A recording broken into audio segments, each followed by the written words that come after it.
आप सभी का स्वागत है मेरे चैनल रति वांशन फैंडम में। तो आज इतनी जल्दी मैं वापस आ गई, उसका कारण ये है कि ये स्टोरी जब से मैंने लिखी मुझे खुद पे कंट्रोल नहीं हो रहा है। मैंने 5-6 दिन पहले ही इसे लिखना शुरू किया और मैं इतनी एक्साइटेड हूँ आपके साथ ये स्टोरी शेयर करने के लिए। मेरी वो प्यारी सी क्यूट से सब्सक्राइबर टीम और मेरे व्यूअर्स जो मुझे इतने प्यारे प्यारे कमेंट करते हैं, लास्ट पार्ट में इतने प्यारे प्यारे कमेंट किए, उसके लिए थैंक यू सो मच। आपके प्यार के कारण ही मैं इतनी एक्साइटेड होकर नई नई स्टोरी लाने के लिए उत्सुक रहती हूँ कि पूछो मत। तो चलिए अब ज़्यादा बकबक ना करके वापस स्टोरी पे आते हैं। ये स्टोरी एक हिस्टोरिकल है। ये न्यू फैन फिक्शन जो आज हम स्टार्ट कर रहे हैं ये एक ऐसे मैथोलॉजिकल कॉन्सेप्ट पे है जो कैसे दो लोगों की लाइफ को चेंज कर देता है, और उसी के ऊपर मैंने ये स्टोरी लिखी है। So let's get started. Cultivation world दो बड़े किंगडम्स में डिवाइड है, लैंड किंगडम और किम किंगडम। वहीं किंग किंगडम बहुत ज़्यादा बड़ा नहीं है, वहीं लैंड किंगडम बहुत ज़्यादा बड़ा हो चुका है। यहाँ तक कि बाकी सारे क्लैंस भी अब उन्हीं के अंडर आ चुके हैं। अब सारे क्लैंस को लैंड किंगडम के north area, south area, east area और वेस्ट एरिया में कन्वर्ट कर दिया गया। अब अलग अलग कोई किंगडम नहीं, मतलब क्लैन नहीं है, सारे अब लैंड किंगडम के अंडर है। लेकिन हाँ, जो पहले क्लैन लीडर्स थे उन्हें पावर्स देने के लिए अलग अलग मिनिस्ट्रीज संभालने के लिए दी गई हैं, जिनमें सबसे ऊपर है फाइनेंस मिनिस्ट्री संभालने वाले जियांग्स क्लैन, वहीं लॉ और वॉर मिनिस्ट्री के नी क्लैन। बाकी छोटी छोटी मिनिस्टर बाकी क्लैंस को बांटी गई हैं। लैंड किंगडम अपनी बहुत ज़्यादा फेमस है अपनी राइटफुल नेचर के लिए, अपनी प्रजा को खुश रखने के लिए और हर मिनिस्ट्री को अच्छे से संभालने के लिए। चाहे बाकी क्लैंस को छोटी छोटी मिनिस्ट्री ही दी गई हैं, लेकिन वो भी बहुत खुश हैं लैंड किंगडम के अंडर आने से, क्योंकि लैंड किंगडम के अंदर आकर उनकी प्रजा, उनके लोग काफ़ी खुश हैं। वैसे तो दो बड़ी मिनिस्ट्री इन दो बड़े क्लैन के अलावा मतलब संभालने को जो दी है, उस चीज़ से भी किसी और को कोई प्रॉब्लम नहीं है।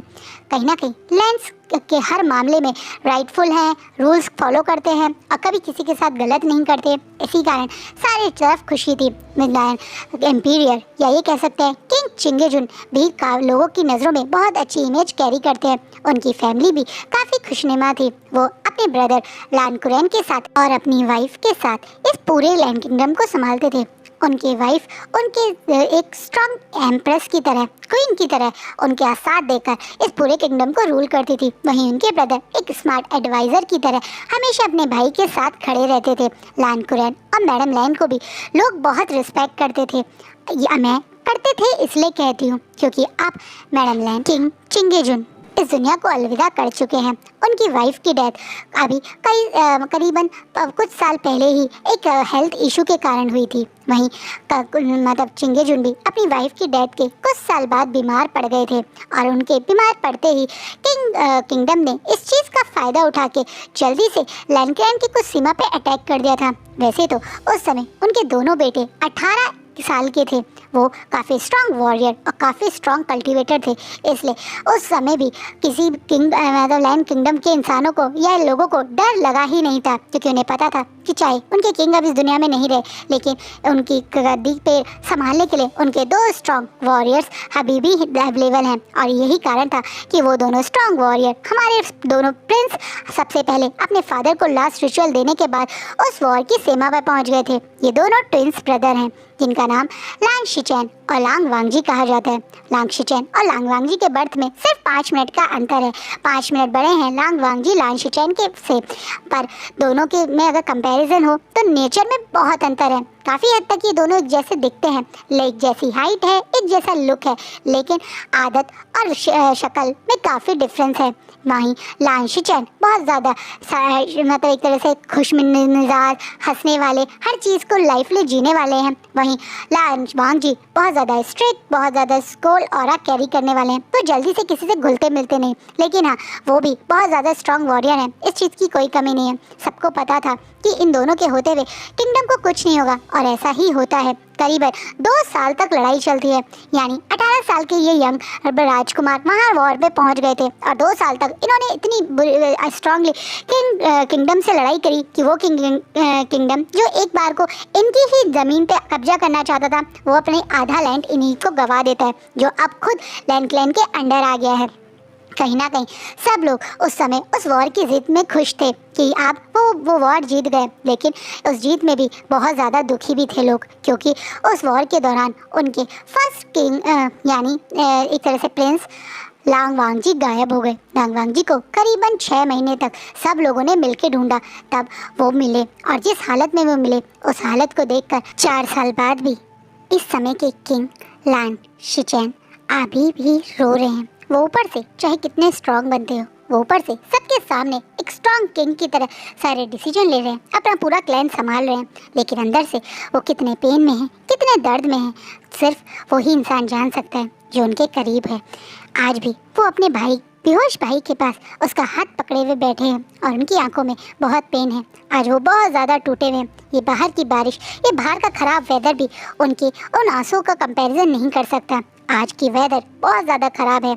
आज बहुत ज़्यादा आंधी तूफान चल रहे हैं, बहुत ज़्यादा तेज़ बारिश हो रही है, पर उससे ज़्यादा ख़राब है लान शिचेन की हालत, जो अब अपने भाई को अलविदा कहने के लिए बिल्कुल तैयार नहीं है। आज इंपीरियल हीलर ने और बहुत सारे हीलर्स ने अपने हाथ खड़े कर दिए। उन्होंने साफ साफ बोल दिया कि 4 साल की इलाज के बाद भी वो अब लान वांगजी को शायद बचा नहीं सकते। लान वांगजी ने कल से अपनी आंखें नहीं खोली हैं। पहले वो सिर्फ अपना शरीर नहीं हिला पाते थे, लेकिन आंखें खोलते थे, इधर उधर फेस घुमा इधर उधर देख सकते थे, लेकिन अब 2 दिन से उन्होंने आंखें नहीं खोली। ये देखकर वांगजी की हालत देखकर शिचेन बहुत डर गए थे और उन्होंने स्पेशली आज बहुत दूर से एक बहुत पुराने हीलर को बुलाया था। इस हीलर के साथ लान कुरैन भी हैं। इस रूम में सिर्फ वो पुराने हीलर लान कुरैन और लान शिचेन हैं, जो अब उनकी एक तरह से शिचेन की तरफ देखते हुए वो हीलर बोलते हैं, किंग मुझे माफ़ कर दीजिए, लेकिन मैं जो कह रहा हूँ वो आपके लिए बहुत बड़ा खबर और पूरे क्लैन के लिए एक बहुत बड़ी बैड न्यूज़ है। पर मुझे लगता है कि अब इन दवाइयों का, मेरे इलाज का भी हमारे फर्स्ट प्रिंस ऑफ गुसू हंगवनजुन पे कुछ नहीं होगा। अब उनका होश में आना नामुमकिन है। ऐसा मत बोलिए, आप ऐसा कैसे बोल सकते हैं? आप तो सबसे बेस्ट हीलर हैं। मैं कितने दिन से आपको यहाँ पे बुलाने के इलाज के लिए बोल रहा था, लेकिन आप आ नहीं पाए।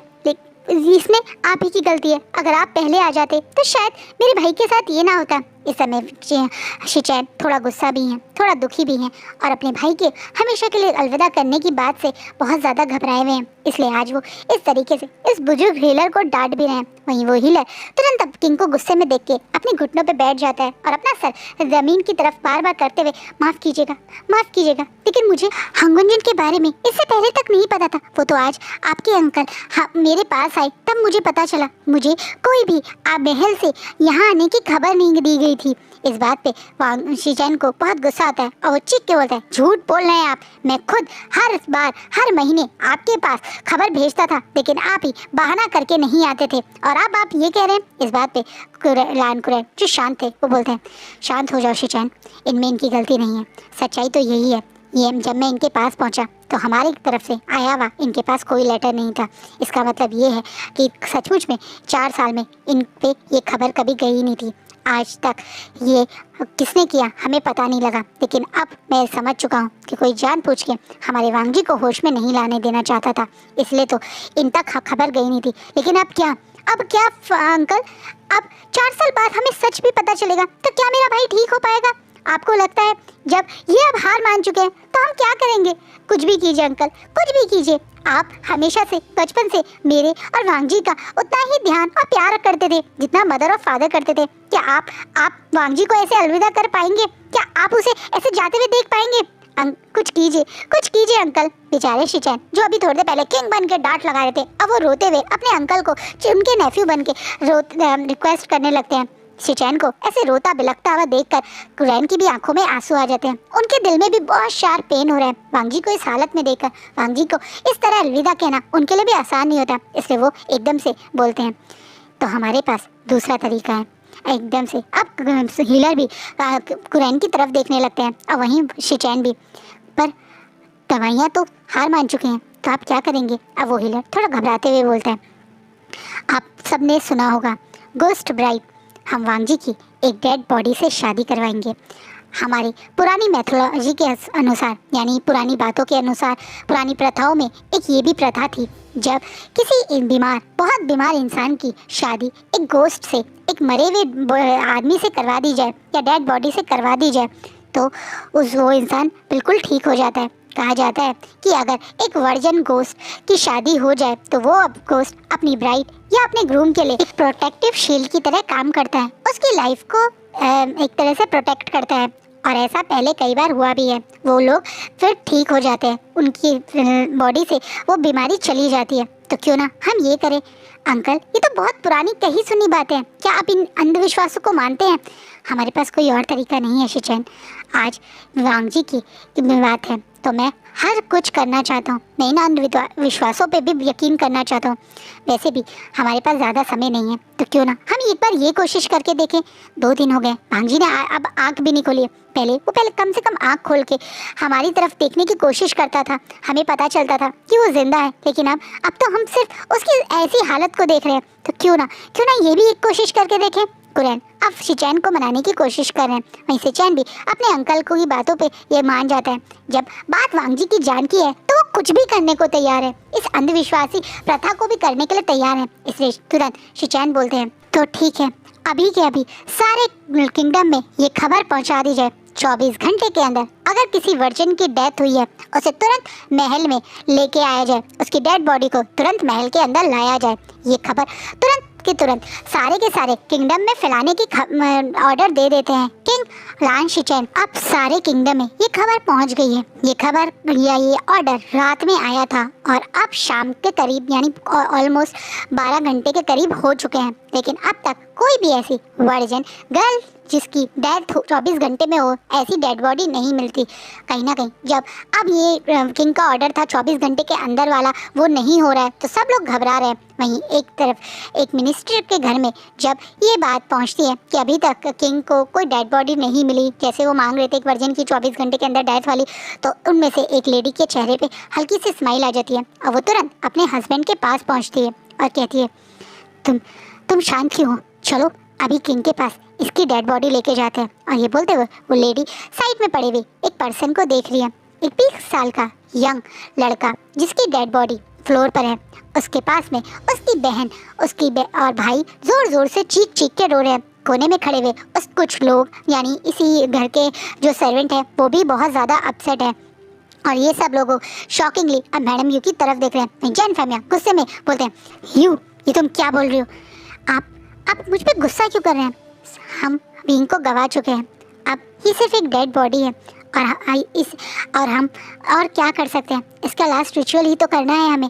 इसलिए इससे अच्छा है क्यों ना हम ये डेड बॉडी किंग को दे दें। क्यों किंग चाहते हैं एक वर्जन की डेड बॉडी?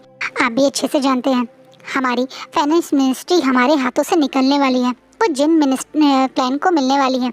इससे पहले वो जिन्स को मिले, हमारे पास एक लास्ट चांस है किंग का ऑर्डर को फॉलो करके उनकी नज़रों में आना। कहीं ना कहीं मैडम यू विंग वुशान की डेड बॉडी से कम अब उससे अब कुछ फ़ायदा हो जाए, यही सोच के बोल रही हैं। मैं जैन फैमिया भी मैडम यू की बातों में ऑलमोस्ट आ ही जाते हैं, क्योंकि सच्चाई तो यही है, विंग जा चुका है और उनके हाथों से मिनिस्ट्री भी जाने वाली है। अगर विंग की डेड बॉडी से देकर किंग को फ़ायदा हो रहा है तो क्यों ना उठाया जाए। वहीं जंचा और यानली इस चीज़ से थोड़ा सा दुखी होकर मतलब रोकने की कोशिश भी करते हैं, लेकिन वो अपने माँ बाप से बड़े नहीं हो पाते। जैसे ही अब किंग के कानों में ये बात पहुंचती है कि उन्हें एक वर्जन की बॉडी मिल चुकी है, लेकिन वो एक लड़का है, तो वो तुरंत उसे लाने के लिए ऑर्डर दे देते हैं। क्योंकि ये सिर्फ एक गोस्ट मैरिज है, कोई यकी सचमुच में कि तो शादी है नहीं, इसलिए वो भी यही सोच के कि कोई बात नहीं, वो वर्जन है चाहे वो लड़का है उससे कोई फ़र्क नहीं पड़ता। इसलिए वो तुरंत जैसा उनके अंकल और पुराने प्रथा मानने वाले जो प्रीस्ट है मंदिर के, उन्हें बुलाया जाता है। अब एक बड़े से वांगजी के रूम में ही डेकोरेट करके बेड को डेकोरेट करके एक साइड वांगजी लेटा हुआ है और उसके साइड पे विंग की डेड बॉडी को लेटाया जाता है। इन दोनों के हाथ में रेड रंग का एक कपड़ा पकड़ाया जाता है। लैंकलैंड के रूल के हिसाब से विंग के सर पे रान शिचैन खुद ही अपने हाथों से रेड रंग का वांगजी का फोरहेड रिबन बांध देते हैं। इस रिबन को बांधते ही ये शादी हो जाती है। इसके बाद अब यहाँ पे खड़े हुए सब लोग ये चीज़ देखकर शौक है कहीं ना कहीं शिचैन और ये इस तरह से मतलब एक तरह से किंग इसलिए डेड बॉडी मांग रहे थे, ये चीज़ किसी को एक्सपेक्ट नहीं थी। यहाँ बहुत सारे लोग इस समय इस जगह पे हैं, यानी काफ़ी सारे मिनिस्टर हैं, या ये कह दीजिए सारे ही मिनिस्टर हैं। वहाँ लान शिचैन है, लान कुरैन है, लान शिचैन की वाइफ किंशु है, उन यानी जो अभी उनकी एम्प्रेस है किंशु, इंपीरियल हीलर मिंग्याओ है, साथ में विंग की पूरी फैमिली यानी जैंग फेमिया, मैडम यू, जंचा, यानली और विंग की best friend partner in crime Wenching और उसका भाई वेनिंग भी है। यहाँ ये सब लोग ये देखकर शौक है, ये अजीब सी शादी का सब विटनेस बने। इन सब ने अब एक डेड बॉडी और बीमार प्रिंस की शादी को विटनेस किया। कोई समझ नहीं पाया कि ये लैन क्लैन के लोग क्या कर रहे हैं, लेकिन सब लोग अब इस चीज़ को डिनाई नहीं कर सकते कि लैन क्लैन ने उनके प्रिंस यानी हंगुन जुन की शादी डेड बॉडी से करवा दी है।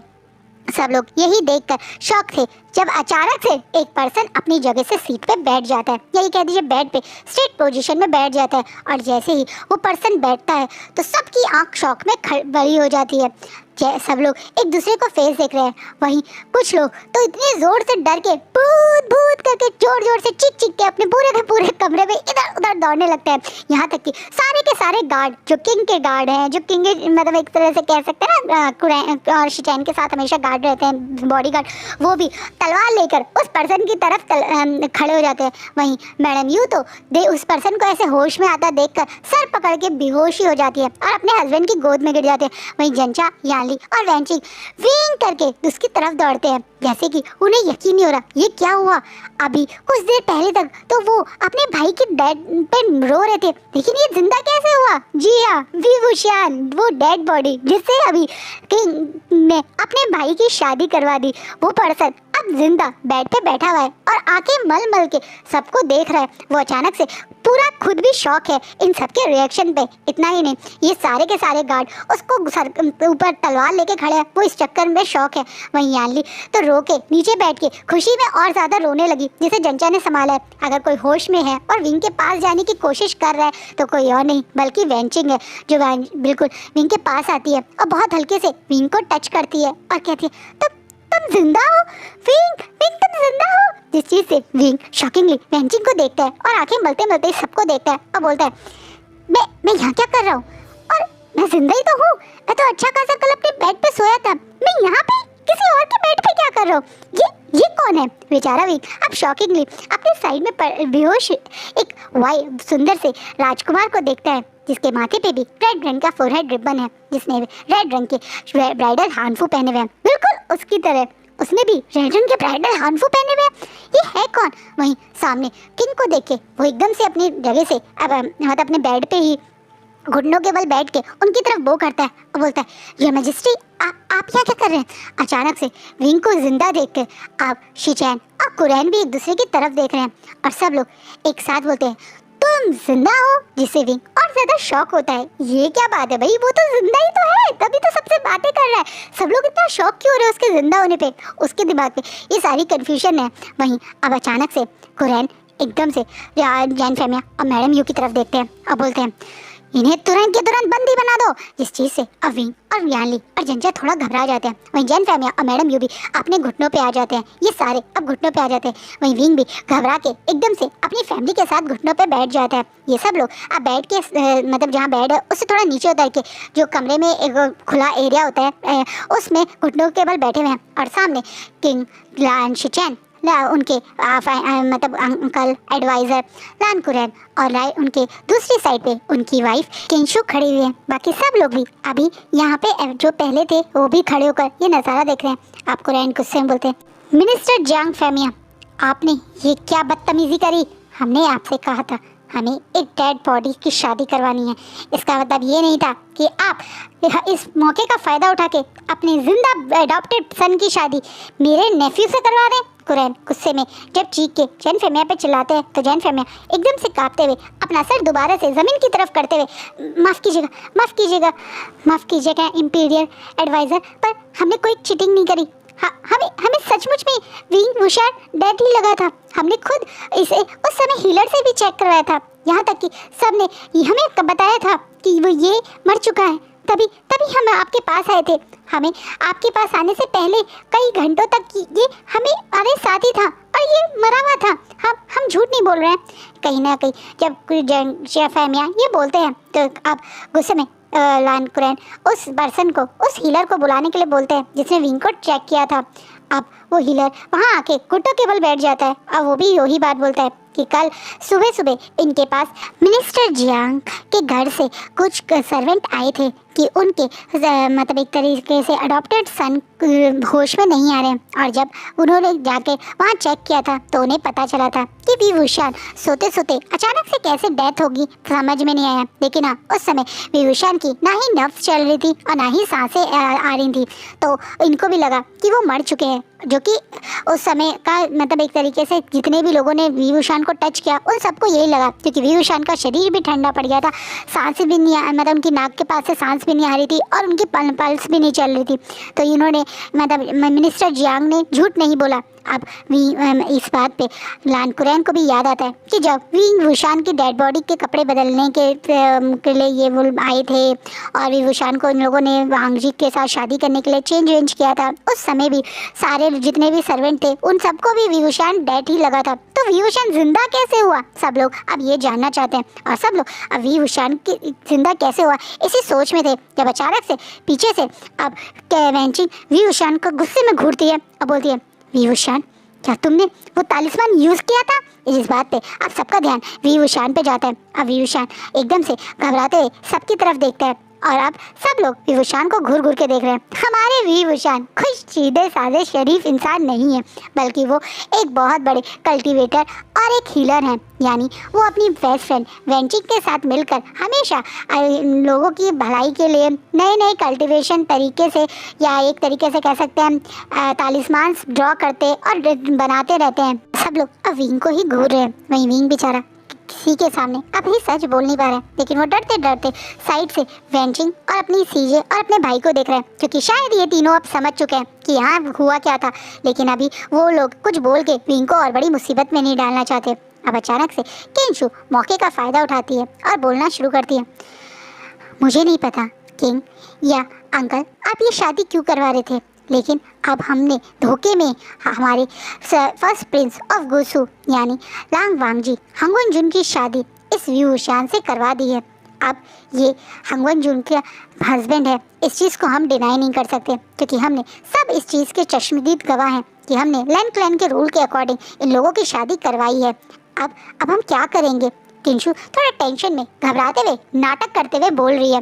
उसे कोई फर्क नहीं पड़ता वांगजी की शादी किससे हो रही है, उसे कोई फर्क नहीं पड़ता कि विंग और वांगजी की शादी हो गई। उसे फर्क पड़ता है जिस कारण के लिए वो ये शादी कर रहे थे वो काम बिगड़ गया। यानी विशान की अब शादी जब वांगजी से हो गई तो वो एक तरह से जो ये टेक्निक कह लो या अंधविश्वास में जो गोस्ट मैरिज करवाना चाह रहे थे वो अब नहीं हो पाई, जिसके कारण अब वांगजी की कोई और गोस्ट मैरिज भी नहीं हो पाएगी, क्योंकि वांगजी अब ऑलरेडी मैरिड बन चुका है। तो अगर अब उसकी किसी गोस्ट से शादी करवा देंगे तो हो सकता है वो गोस्ट वांगजी को सेव करने की जगह विंग को मारने के पीछे ना लग जाए, क्योंकि वो उसका हस्बैंड हो गया। यही सोच के अब किंशु मुस्कुरा रही है, क्योंकि रोल जो प्लान उन लोग कुरैन और शिचैन का था उस पर पानी फिर गया है। वहीं दूसरी तरफ शिचैन और कुरैन इस बात को सुन के थोड़ा अपसेट होते हैं। वहीं अब इन सब का ध्यान विंग अपनी तरफ करता है, जो एकदम से घुटनों की पे बैठे की जगह अब खड़ा हो जाता है और बोलता है, क्वीन ये आप क्या बोल रहे हैं? मेरी शादी एक मेल से मैं कैसे उनका हस्बैंड बन सकता हूँ? वो एक मेल है और वो ऊपर से वो फर्स्ट प्रिंस ऑफ गुसु है, वो हंगवन जुन है, उनकी शादी मेरे से नहीं ये सच नहीं है। आप इस शादी को वैलिड मत मानिए, आप जो करना चाहते थे वो कर दीजिए, मैं ढूंढ के लाऊंगा आपके लिए नई डेड बॉडी, आप उससे करवा दीजिए इनकी शादी, पर मैं तो जिंदा हूँ, मेरे से क्यों? अब बेचारा भी थोड़ा घबरा गया, क्योंकि उसने भी कभी इमेजिन नहीं की थी कि उसकी शादी एक ऐसे इंसान से हो जाए। इसे वो थोड़ा डरते हुए और घबराते हुए ये बोल रहा है। कुरैन इस बात पे गुस्सा होते हैं और बोलते हैं, तुम आवाज़ नीचे रखो, क्योंकि अभी तक हमें समझ नहीं आया कि तुम जिंदा हुए कैसे, पर यह बात डिनाई नहीं हो सकती। अब तुम मेरे नेफ्यू फर्स्ट प्रिंस ऑफ गुसु लान वांगजी के हस्बैंड हो, तुम्हें एक्सेप्ट हो या ना हो पर वो तुम्हारे हस्बैंड है। और अब जब तक मुझे सही से पता नहीं चलता कि तुम जिंदा कैसे हुए, मरने से के तुरंत बाद तुम जिंदा कैसे हुए, तब तक तुम यहीं इसी कमरे में वांग जी के साथ रहोगे। और हाँ, इस बात को अपने दिमाग से अब निकाल दो कि तुम पहले की तरह कभी बन पाओगे। तुम्हारी शादी मेरे नेफ्यू से हो गई है। और ये बोलने के बाद कुरैन वहाँ से गुस्से में शिचैन के साथ निकल जाते हैं। शिचैन भी अपने अंकल के पीछे तुरंत वहाँ से इसीलिए चले गए क्योंकि वो लोग अब इस बात का सोल्यूशन ढूंढना चाह रहे हैं। वहीं दूसरी तरफ एक एक करके बाकी सब लोग भी चले जाते हैं। वही विंग उनके जाते ही अब जमीन पे पालती पालती मार के बैठ जाते हैं अपना सर पकड़ के। बाकी सब लोग तो यहाँ से जा चुके हैं, यानी जैन फैमिया, मैडम यू, बट अब इस कमरे में सिर्फ वेंचिंग, जंग चैन और मतलब यानली है और भी अपना सर पकड़े बैठा है। अब जल्दी से वैनिंग सारे डोर विंडो बंद करके इन तीन के पास आके खड़ा हो जाता है। वहीं जंचा गुस्से में विंग को देख रहा है। अब बोला, बेवकूफ विभूषण, ये तुमने क्या किया? मैंने और वैंचिंग ने तुम्हें चीख चीख के समझाया था ये एक्सपेरिमेंट करना बंद करा करो, पर तुमको भी बाज नहीं आओगे। अब देखो, तुम्हारे इस एक्सपेरिमेंट के चक्कर में, तुम्हारे उस अजीब से तालिस्मान के चक्कर में तुम कितनी बड़ी मुसीबत में पड़ गए। क्योंकि मुझे पक्का पता है तुमने फिर से कोई गलत तालिस्मान अपने ऊपर लगाया और उसकी वजह से तुम्हारे साथ ये सब हुआ। अब बेचारा जंचा गुस्सा करता हुआ विंग की तरफ बोल रहा है। वहीं विंग जो पहले से सर पकड़े बैठा था, अब वो जमीन पे बैठे हुए जैसे छोटे बच्चे हाथ और पैर जोर जोर से मार के रोने लगते। नहीं, तुम ऐसा मत बोलो जंचा, मेरी शादी नहीं हो सकती। मैं इस बीमार राजकुमार से शादी नहीं कर सकता। ये तो किसी भी दिन मर जाएगा और फिर मैं विधवा बन जाऊंगा, विडो बन जाऊंगा मैं। तुम्हें अच्छे से पता है ये लैंड क्लैन के विडोज के साथ क्या होता है, उन्हें सिर्फ एक ही जैसे कपड़े पहनने पड़ते हैं, जमीन पे सोना पड़ता है और खाने में तो सिर्फ वो उबले हुए राइस और दाल देते हैं। मैं नहीं खा सकता वो सब, मैं नहीं कर सकता इससे शादी। ये मुझसे क्या हो गया? बेचारा भी जोर जोर से हाथ पैर मार मार के रो रहा है। उसे लग रहा है कि जल्दी वांगी मर जाएगा और उसके बाद उसे पूरी जिंदगी, अपनी पूरी जवानी, अपना सब कुछ विडो बन के बिताना पड़ेगा। उसने तो अभी तक कभी किसी को टच भी नहीं किया, किस भी नहीं किया, और वो ऐसी मुसीबत में फंस गया। इसलिए वो चीख चीख के रो रहा है अपने बहन, अपने भाई और अपने दोस्तों के सामने। ये रो रहा है कि वो तो बेचारा मर जाएगा, वो तो विधवा हो जाएगा, उसकी शादी ऐसी क्यों हो गई, उसने ये नहीं सोचा था। बेचारा भी जोर जोर से हाथ पैर पटक रहा है। वहीं सब लोग विंग की इस हालत को देख के इस पे तरस भी खा रहे हैं और इस पे गुस्सा भी कर रहे हैं। हमारे विभूषण के बारे में जान लेते हैं। हमारे विभूषण एक बहुत स्ट्रॉन्ग कल्टिवेटर है।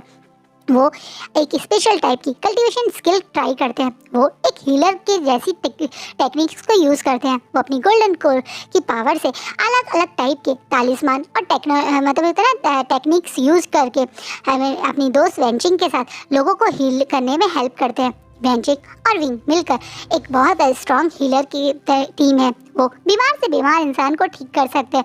अलग अलग जड़ी बूटी, अलग अलग हर्ब्स को मिक्स करके वो नई नई मेडिसिन का एक तरह से बनाते हैं। और विंग और वेंचिंग एक अलग यही काम करते हैं, जहाँ वेंचिंग जड़ी बूटी और हर्बल चीज़ों को मिक्स करके ये काम करती हैं। वहीं विंग अलग अलग तालिस्मान ड्रॉ करते हैं। इक्विपमेंट्स का भी काम करते हैं, जैसे कि लकड़ी की पैर को सपोर्ट करने के बनाने के लिए एक स्क्रू लगा के दोनों पैर पे बांध कर, जिससे पैर के मूवमेंट में दर्द ना हो, इस तरीके की चीज़ें विंग बनाते हैं। अलग अलग वो अपनी हीलिंग प्रोसेस को इम्प्रूव करने के लिए चीज़ें बनाते हैं। और इसी के कारण विंग अधिकतर अलग अलग तालिस्मान ड्रॉ करके अपनी ही बॉडी पे एक्सपेरिमेंट करता रहता है। वो कभी मतलब किसी इंसान के इनर में चोट लगी हो और उसके कैसे हम चेक करें कि उसकी कौन सी हड्डी टूटी है, उस तरीके के तालिस्मान को यूज़ करके पता करने वाली चीज़ें वो इस टाइप से करता रहता था, जिसे के बारे में वेंचिंग, वैनिंग, याली और जंचा ही सिर्फ जानते हैं। कहीं ना कहीं विंग ने कोई गलत तालिस्मान ड्रॉ करके अपनी बॉडी पे लगाया, जिसके कारण वो इस तरीके से डेड हो गया था। और कुछ समय में जब उस तालिस्मान का असर खत्म हुआ तो वो जिंदा हो गया। वो समझ चुके हैं, लेकिन इस बीच पे ये सब हो गया, जिसके कारण विंग और वांग जी की शादी हो गई। बेचारा विंग जो सोच रहा था कि वो कुछ अच्छा करेगा, वो लोगों के लिए, भलाई के लिए अलग अलग तालिस्मान बनाकर उनकी सेहत जल्दी ठीक हो जाए, या उनके मतलब एक तरीके से कह सकते हैं मेडिकल फील्ड में कुछ चीज़ें अच्छी हो, इसलिए वो सब करता था।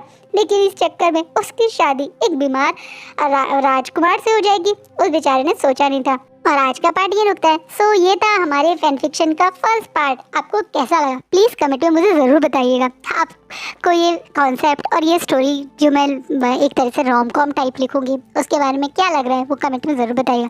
लेकिन ये सिर्फ कॉमेडी कुछ ही पार्ट में है, पर इमोशनल इसमें कनेक्शन आपको आगे तक मिलेगा। आपको क्या लगता है विंग इस शादी को एक्सेप्ट करेगा, और अगर करेगा तो किस तरह से वांग जी को ठीक करेगा वो भी आपको इस पार्ट में ज़रूर पता चलेगा, मतलब आगे स्टोरी में पता चलेगा। तो आपके स्टोरी के रिगार्डिंग मैं यहीं रुकती